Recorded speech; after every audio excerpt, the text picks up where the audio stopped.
lorsque vous interrogez les Français pour savoir s'ils ont le sentiment que les inégalités s'accroissent, Ou se résorbent. ou diminuent, quelle que soit la situation, 3/4 des Français disent que les inégalités sont en train de progresser. Donc, après, on peut regarder quelle est la réalité des chiffres, mais la perception des Français est celle-là, accroissement continu des inégalités. Parce que la France, qui a cette passion de l'égalité, est un des pays dans lequel la mobilité sociale est la plus faible.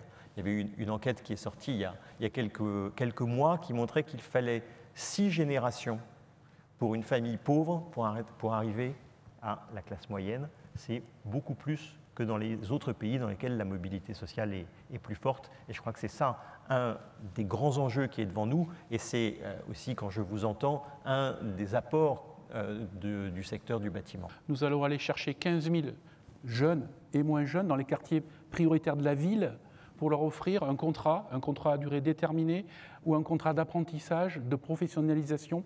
Voilà ce que c'est le social. Le social dans le bâtiment, c'est quoi? C'est des salaires en moyenne plus hauts que l'industrie.